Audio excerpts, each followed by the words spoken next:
अब कैस्टिग्लियानोस थ्योरम क्या है, पहले इसको थ्योरम को समझते हैं, उसके बाद हम ये देखेंगे कि इससे हम स्लोप एंड डिफ्लेक्शन किस तरीके से कैलकुलेट करेंगे और कैस्टिग्लियानोस थ्योरम का यूज हमें क्यों पड़ा है। जो हम स्ट्रेन एनर्जी मेथड से काम नहीं कर सकते थे वो हम यहां से सॉल्व करेंगे।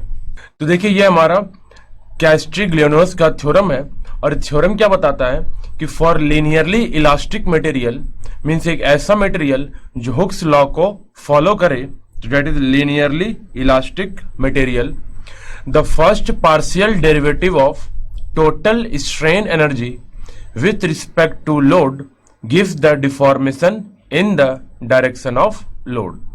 मीन्स जो भी स्ट्रेन एनर्जी को कैलकुलेट किया हमने बीम पे due to bending, let that strain energy is U, उस स्ट्रेन एनर्जी का partial derivative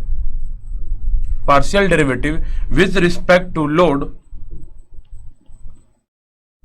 gives the deformation in the direction of load. means load जिस डायरेक्शन में है उसी डायरेक्शन पे उसी पॉइंट पे हमें डिफॉर्मेशन मिल जाएगा। तो अगर हम एनर्जी को पार्शियल डेरिवेटिव करेंगे कंसंट्रेटेड लोड के रिस्पेक्ट में, पॉइंट लोड के रिस्पेक्ट में, तो हमारा जो डिफॉर्मेशन मिलेगा that deformation will be linear deformation. ये लीनियर डिफॉर्मेशन है, दैट इज डिफ्लेक्शन। बट उसी अगर स्ट्रेन एनर्जी को अगर हम पार्शियल डेरिवेटिव कर दें पॉइंट कपल के रिस्पेक्ट में, कंसंट्रेटेड कपल के रिस्पेक्ट में, then it will give deformation in the direction of load. और कपल कैसा डिफॉर्मेशन देगा, तो it will give angular deformation which is known as theta. तो ये दो इक्वेशंस हैं, जो इक्वेशंस हमें मिलता है कैस्टिग्लियानोस के थ्योरम से, और इस थ्योरम को हम बोलते हैं Castigliano's first theorem.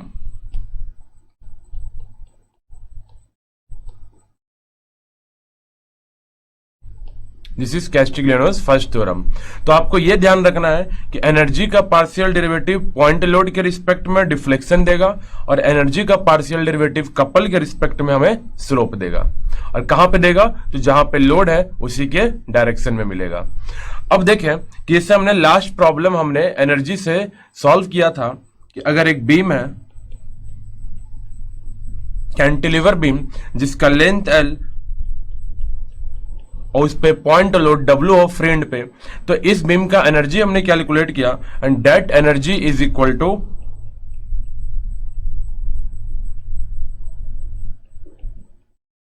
W square L³ upon 6 ENI। अब इसी एनर्जी को आप पार्शियल डेरिवेटिव करा दें पॉइंट लोड के रिस्पेक्ट में, और ये पॉइंट लोड कहां पे है, तो लेट दिस पॉइंट लोड जो है वो फ्री एंड पे दैट इज पॉइंट B। तो एनर्जी का partial derivative with respect two point load at B, तो इस पॉइंट लोड के कारण इसका जो पार्शियल डेरिवेटिव क्या होगा, तो W square will be 2W and 2/6 3, then we can write it is WL³ upon 3 ENI, then this is linear deformation. कहां पे, तो जहां पे लोड है, तो लोड कहां पे है, दैट इज पॉइंट B। तो देखिए यही तो डिफ्लेक्शन हमने कैलकुलेट किया है इन द प्रीवियस प्रॉब्लम के कैंटिलीवर बीम के फ्री एंड पे अगर डाउनवर्ड पॉइंट लोड है तो डिफ्लेक्शन मिलता था WL³ अपॉन 3 ENI। तो हम कैस्टिग्लियानोस थ्योरम से भी सॉल्व कर सकते हैं, एनर्जी के इक्वेशन को लिख लेंगे, एनर्जी डिटरमाइन करेंगे और उस एनर्जी का पार्शियल डेरिवेटिव कर देंगे पॉइंट लोड के रिस्पेक्ट में। लेकिन अब आप ये सोच रहे होंगे कि यही प्रॉब्लम तो हमने अभी लास्ट कैलकुलेट किया कि इसी एनर्जी को अगर हम डायरेक्ट हम इक्वेट करा देते हैं work done by the load तब भी सॉल्व हो जाता, तो फिर कैस्टिग्लियानोस थ्योरम की यूज क्यों पड़ी हमें। तो देखिए कैस्टिग्लियानोस थ्योरम में क्या है कि अगर इस बीम के फ्री एंड पे अगर हमें स्लोप चाहिए, लेट थीटा इज डिटरमाइंड, अब से थीटा पूछ रखा है कहां पे, तो स्लोप पे। तो स्लोप के लिए तो देखिए थीटा के लिए हमें क्या चाहिए, कपल, मीन्स एनर्जी का पार्शियल डेरिवेटिव कराना है कपल के रिस्पेक्ट में, लेकिन इस प्रॉब्लम में कपल तो है नहीं। तो जब कपल नहीं है तो आप कपल के रिस्पेक्ट में पार्शियल डेरिवेटिव कैसे करेंगे, तो इसलिए हम कैस्टिग्लियानोस थ्योरम को यूज करेंगे। तो कैस्टिग्लियानोस थ्योरम में हम थीटा को कैलकुलेट कैसे कर सकते हैं सेम बीम के लिए, तो उस मेथड को भी हम देखते हैं। देखिए अब यही प्रॉब्लम है कि कैंटिलीवर बीम के फ्री एंड पे पॉइंट लोड है और आपसे पूछा है determine slope eight free and which is point B। तो पॉइंट बी का स्लोप हमें चाहिए, तो स्लोप के लिए हमें कपल चाहिए। तो हम क्या करेंगे, इसके फ्री एंड पे एक कपल एज्यूम कर लेंगे। मींस वो एक्चुअल में कपल बीम पे एग्जिस्ट करता नहीं है, लेकिन अगर हमने एज्यूम कर लिया कि लेट वहां पे एक कपल है,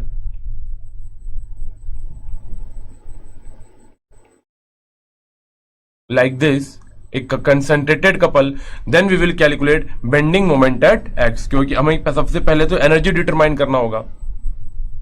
then moment at X will be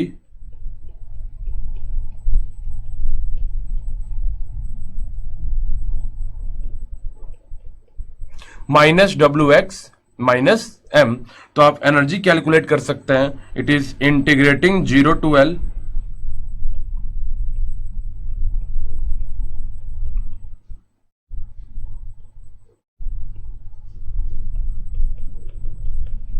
minus M minus W X का whole square D X upon 2 E and I. इसी फॉर्मूला से अगर हम नेगेटिव साइन को बाहर ले आए,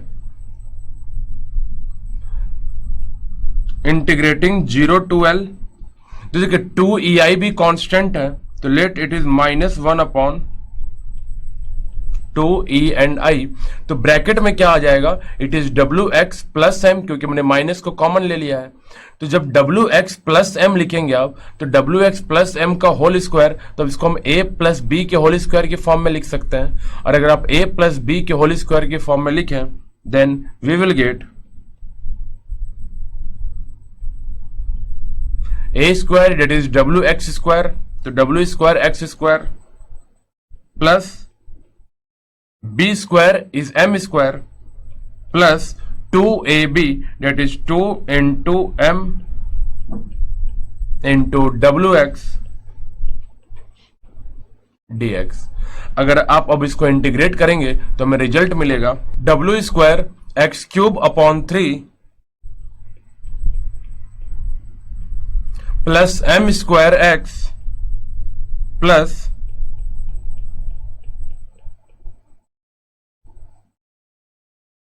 2mw x का integration is X square by 2, और इसको पुट कर देंगे 0 to L limit value.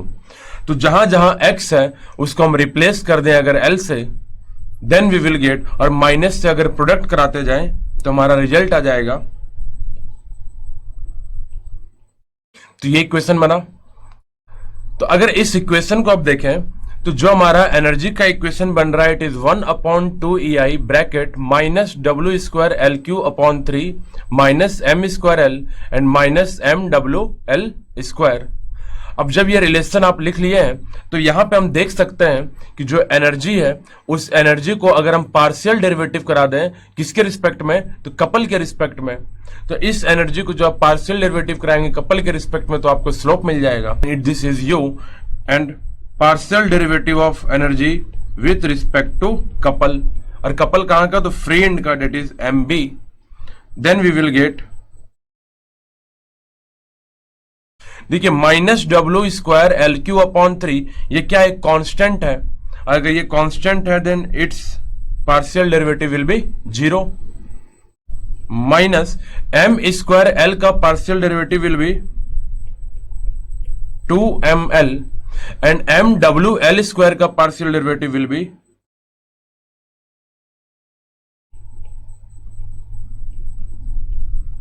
wl square and this is equal to theta at b। अब देखिए जब ये थीटा एट बी है तो क्या, अब जब हम कंप्लीट सॉल्व कर लिए, अब हम एक्चुअल में वैल्यूज पुट करेंगे। तो जो हमारा कपल था, कपल बी, वो कपल बी एक्चुअल में एग्जिस्ट हो करता नहीं है। तो जब एक्चुअल में एग्जिस्ट ना करता हो तो यहां पे आप m जब 0 पुट करेंगे then this equation will be 0। तो देखिए थीटा भी हमारा आ गया minus W L square upon 2 E and I, और जब बीम नीचे डिफ्लेक्ट होगा तो ये एंगल जो मिलेगा, this angle is clockwise in nature. तो आप नेगेटिव साइन नहीं भी दिखाएंगे तो उसकी जरूरत नहीं है, वो साइन कन्वेंशन को फॉलो कर रहा है। तो ये हो गया हमारा कंप्लीट सॉल्यूशन। तो इस प्रॉब्लम से हमें ये पता चला कि अगर पॉइंट लोड है तो आप एनर्जी लिखे पॉइंट लोड के, अगर पॉइंट लोड है आप उसके रिस्पेक्ट में एनर्जी लिखे, उस एनर्जी को पार्शियल डेरिवेटिव कराएं पॉइंट लोड के रिस्पेक्ट में, तो डिफ्लेक्शन मिल गया। अगर स्लोप चाहिए तो स्लोप कैलकुलेट करने के लिए जिस भी पॉइंट पे स्लोप चाहिए होगा वहां पे आपको एक कपल एज्यूम करना होगा, आपको एनर्जी कैलकुलेट करना होगा, उस एनर्जी का पार्शियल डेरिवेटिव लिखना होगा। फिर जब पार्शियल डेरिवेटिव स्लोप कैलकुलेट हो जाए तो फिर आप m के जगह वैल्यू 0 पुट कर देंगे तो हमारा स्लोप मिल जाएगा। तो ये था हमारा कंप्लीट सॉल्यूशन जो हम यूज करते हैं कैस्टिग्लियानोस थ्योरम से। लेकिन एक चीज और ध्यान रखना है, हम यहाँ पे एक ऑब्जर्व करें कि सबसे पहले जब भी हम कैस्टिग्लियानोस थ्योरम से डिफ्लेक्शन और स्लोप कैलकुलेट करने जा रहे हैं तो ये एनर्जी का इक्वेशन बहुत ही कॉम्प्लिकेटेड हो रहा है। ये तो सबसे सिंपलेस्ट प्रॉब्लम था, तो देखिए एनर्जी का इक्वेशन एक कॉम्प्लिकेटेड इक्वेशन बना है। अभी यही हम आगे और प्रॉब्लम्स जाएंगे, जब कॉम्प्लेक्स प्रॉब्लम्स में जाएंगे तो एनर्जी का कैलकुलेट करना या एनर्जी का कैलकुलेशन बहुत ही टफ हो जाएगा। तो ऐसे कंडीशन में इसी कैस्टिग्लियानोस थ्योरम में हम दो फॉर्मूला यूज करते हैं, जो फॉर्मूला डायरेक्टली हमें डिटरमाइन कर देता है स्लोप एंड डिफ्लेक्शन। और वो फॉर्मूला क्या होता है वो हम देख लेंगे, और उसी फॉर्मूला को हम यूज करेंगे आगे प्रॉब्लम्स में to determine slope and deflection.